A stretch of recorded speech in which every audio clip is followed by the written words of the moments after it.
highly connected. And but the report I got hold of, some part of the report, and was published yesterday. And the report, even though it was trying very hard to indict this fellow, it also went ahead to disclose 11 deaths in 2022 alone, carried out by this policeman at Akunzu, RRS. And the police never did anything about it. I also mentioned earlier that all the persons indicted in that report have either been promoted or even been given judicial positions. In fact, the fellow whose case led to the arrest of, who was arrested for being a member of IPOB, has also been freed on bail. He has been traveling between Turkey and Nigeria doing his business. So the only person that is still left in detention is the whistleblower, this youth copper who wanted to serve his country. That's why a lot of people hate serving Nigeria, because Nigeria will do you dirty.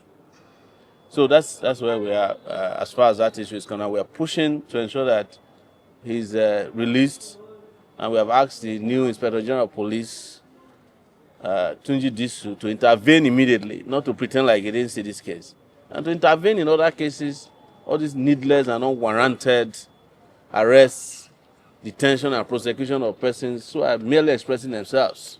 We have asked him to quash all these cases. There's a case of another woman in Lagos, Maureen Badejo, who is a blogger from the UK.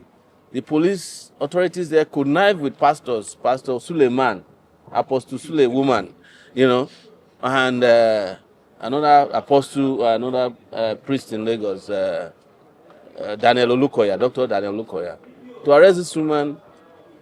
And the woman was taken to the magistrate court. The magistrate granted her bail. She didn't run away. She went back before a federal high court. The federal high court, won by Justice Akintayo Aloko, sent her to detention. You don't detain somebody when they have been granted bail, and the essence of granting bail is that the person will come back.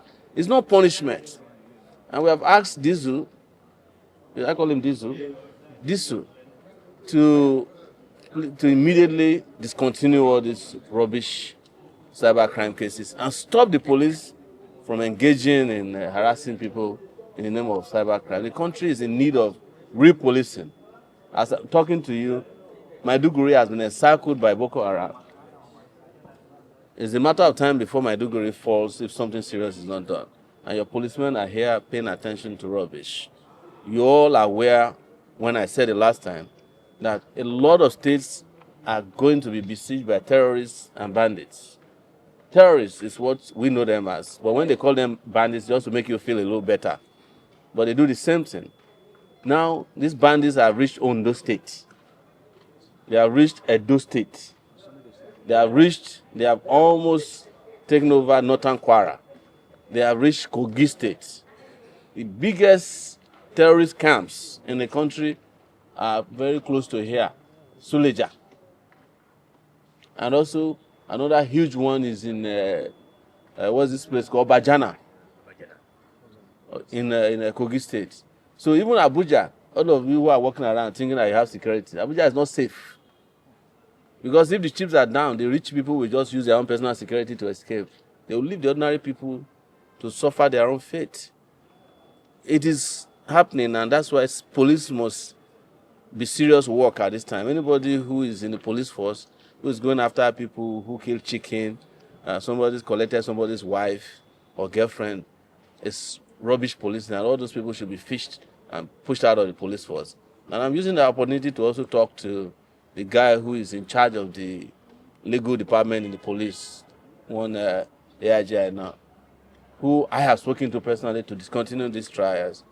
But I heard that because he's a pastor himself, he wants to help his fellow pastors to prosecute people.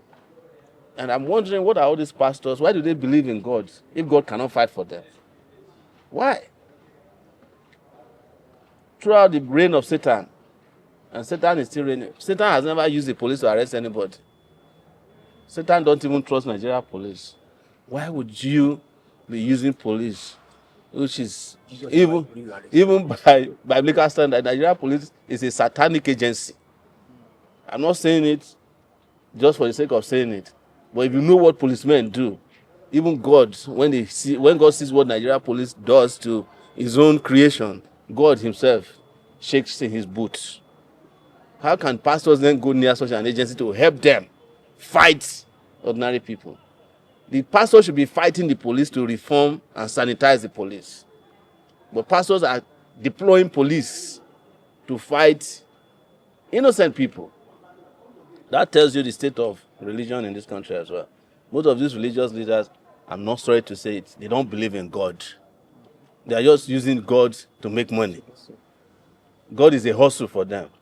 Otherwise, how can you believe in God and you go and ask police to help you arrest somebody?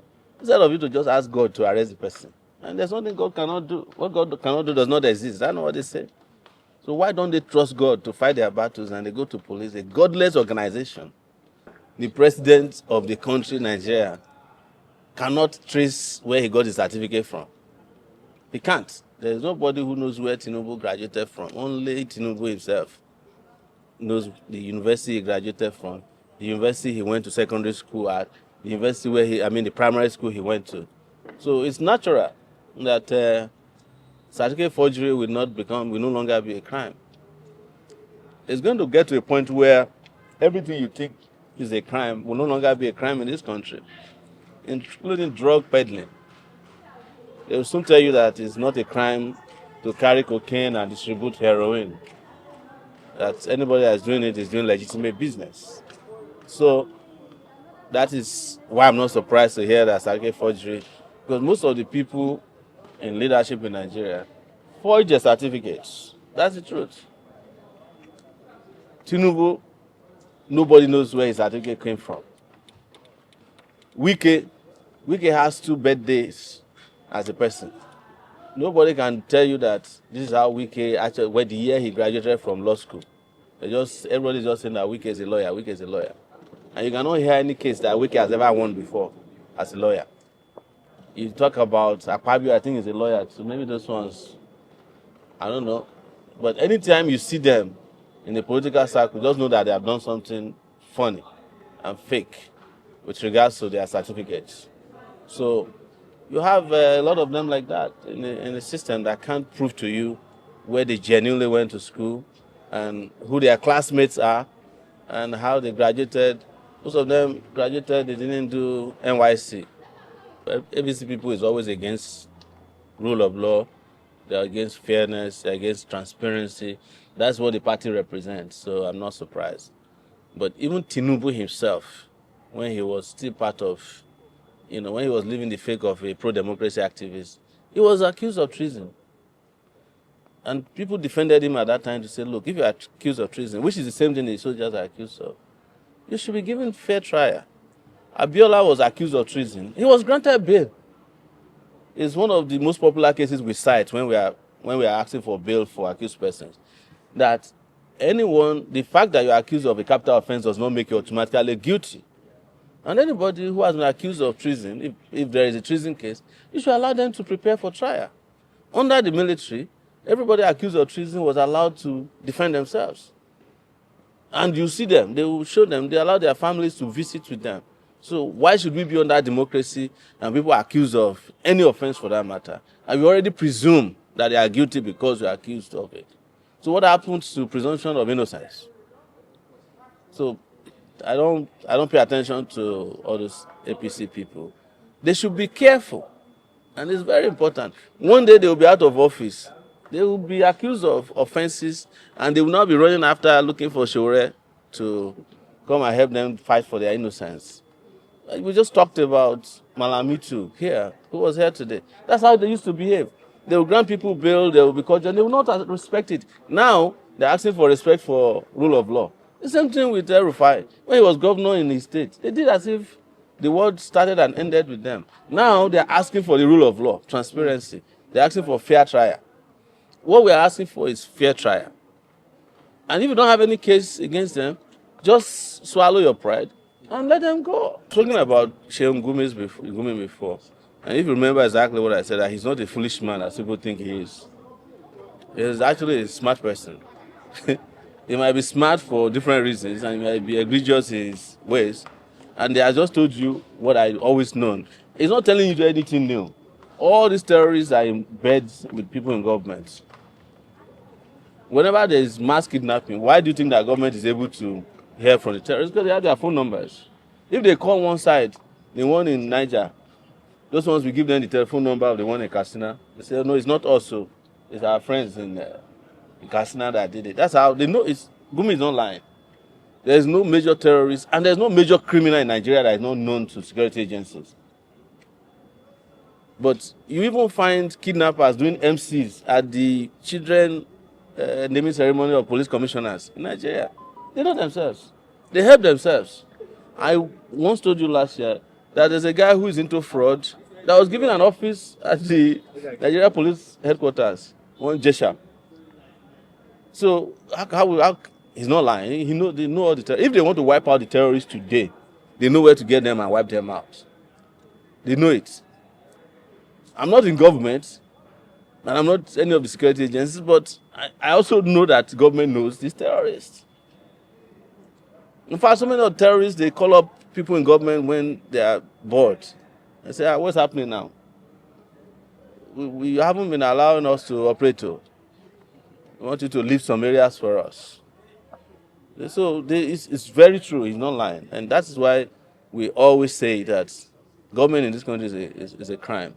So my own position is different from everybody. Everybody is talking about Bwala as if it is possible to defend Tinubu. It's not possible. Bwala is just trying. And you see, it doesn't have to even be with the Jazeera guy. But the other thing that surprises me is that, are you expecting Bwala to be successful? All of you are asking us, so if Bwala had been able to present the case very well, would you give him a Nobel Prize? So everybody's making it sound like, oh, he failed. Well, if you are not a failure, why would you join the Tinubu regime in the first place? All of them are in the same WhatsApp group. So you don't want Bwala to fail? That's what surprised me about some opposition people. Their reaction is as if we are expecting Bwala to just go there and just defeat and perform and present Nigeria as an Eldorado where Nigeria is falling apart. It's impossible, So that's why it surprises me that this is my first comment on Bwala's gift. It's not possible to defend Tinubu anywhere. Even if Bwala met a secondary school boy, he would say, I've defeated him. In this age of Google and AI, you can Google and find on AI in Nigeria what is happening as it is happening. And you can use it to confront any of these guys, But the problem that most people have is that you must understand that the Bwalas of this world, the Reno mockeries of this world, it is hunger that drove them to go to the government. So what do you expect them to do? They have to defend their bellies and their esophagus. That's what took them there. Forget about everything they tell you that, I have a flourishing law practice. This thing. But if your law practice is flourishing, what are you doing rubbishing yourself and your generations yet unborn? Nobody would do that. Definitely something is not flourishing in your life. That's why you're working with Tinubu. And lastly, I'm even sure that Tinubu himself is surprised that Bwala did so terribly bad. But you may not also be surprised that for them, every publicity is good publicity, whether it's good or bad. Lastly, sir, what do you have to say about the removal of Fakorede from his office in the police force? Those ones are like things I don't pay too much attention. They are temporary. It's just like the removal of my Boy Scout friend, Ben 1010, what do they call it then? Who came to do CWS in Abuja. His industrial attachment, 6 months is gone. But the only thing I have to say is that these are individuals that I've had cause to warn. When Ben 1010 was coming to Abuja, this palace jester had just left, Muyiwa Adejobi. And I warned him, I said, look, if you come and do the nonsense Muyiwa was doing here, because I see him and Muyiwa, they're like sidekicks. I said, if you come and do it, you'll be disgraced. And that's what came to pass. And he made one of the greatest blunders in his life, defending somebody who you didn't have to defend. Victor Agbetokun is not a member of the police force. Why are you defending that he got 100 million naira accidentally into his account? Why didn't I get the money deposited accidentally into my account? But because they're all stupid people. With regards to Fakorede, Fakorede hasn't met even what is coming his way yet, and that's what I want to say. He was the one who, by the way, in September got the contract to arrest me, prosecute me. I was the one who sent a CBSP to come and break my hand at the FID. And I remember when we were doing the interrogation, I said, Fakorede, I know you very well because I know that you went and took this contract. You went to meet the IG that I can handle Sowore. So this is the last job you will do before you will go down. And, he's a very pompous guy because he's also a lawyer. He's a guy that's been in this impunity for a long time. He has done SARS before. They've killed people and gotten away with it, He used to be in Port Harcourt defending Amechi versus... So he's very, very well versed in impunity. And his reply was that there's nothing. He said, you don't know me. I will show you who I am. I said, no problem. So by the time we were done with that case, he knew that it was a different situation. But of course, this guy was still there, Egwetokun. So it was same Fakorede that then went and applied to get all my bank accounts, if you guys remember, so that he can use it to blackmail me. I told him again, Fakorede, this is going to be your last assignment. He refused to listen. When he went and arrested the Tracy Nita, I called him. I said, Fakorede, release this woman now. I went there. I saw him personally. Fakorede, I kept warning you. Stop being an asshole. Of course, he said, no, nothing will happen because it's like he takes contracts to do dirty jobs. And I reminded him again. I said, I have told you there will be an end to this. The first phase of his end has come because he's no longer in the IGP. But we are monitoring to ensure his next posting. You can't trust the police. They might even take him to a better place where he can do a better dirty job because they're always looking for people who can do dirty jobs. So we'll wait until he gets his next posting. And privately, I sent me a message that I should look out for his next posting. If it is not traffic, we have a problem with it. If it's not controlling traffic in Abuja, just so that you know, Fakorede, if your next posting is not about controlling traffic in Abuja, we will have a problem with you. But I would advise, if I were to be you, it's time to retire from the police and wait for comeuppance because one day you have to answer for your crimes. That's all I can say. Just before you go, 2027 is around the corner. What Nigeria expects from political space? Political space is not different from the security space. It's not different from the economic space. You see that typically when elections are less than a year away, Nigerians are excited. But nobody's talking about elections because nobody's expecting much. People are, and you saw that during the FCT elections. People didn't go out to vote. Elections are practically less than 8 months away. It's next January, and this is March. Yes, yes. And nobody is talking about elections. Nobody's talking about. But we hope that Nigerians can also use this as an opportunity to take decisive action against the political class. When I say political class, you know what I mean. Before you say that Sowore is a politician, no, I'm not in the political class of the politicians that I am a political activist who wants the country to change in a revolutionary way. So, but I just hope that Nigerians can join hands and just disgrace all these people out of the system. But in the midst of it, there's insecurity that we've probably never seen in a long time. There's massive economic problems. People can't feed, can't send their children to school. People can't take care of themselves health-wise. Everything has fallen apart. And on top of that, I don't know what's wrong with Nigeria. This is a time that there's crisis, but you don't even see the president of the country. But you can't tell where the president is. Because as I usually say, and it's not usually, it's the truth, all of them are sick, particularly the president. They're sick. But instead of them to admit that, look, there's nothing wrong with being sick. Even as younger people, when we have malaria, we can't function. If you are sick, just let the country, you can't tie the country down to your health. Nigeria has gone that for too long. We had Yaradua, we had Buhari, we had Babangida, who was governing the country with one leg in those days. But like I said, it's not mockery. There's nothing wrong with being sick, but there's something wrong with being sick and holding your country to ransom with your own personal sickness. So that's what I'll tell you. But politically, you will hear from us, but not in the way that you are used to.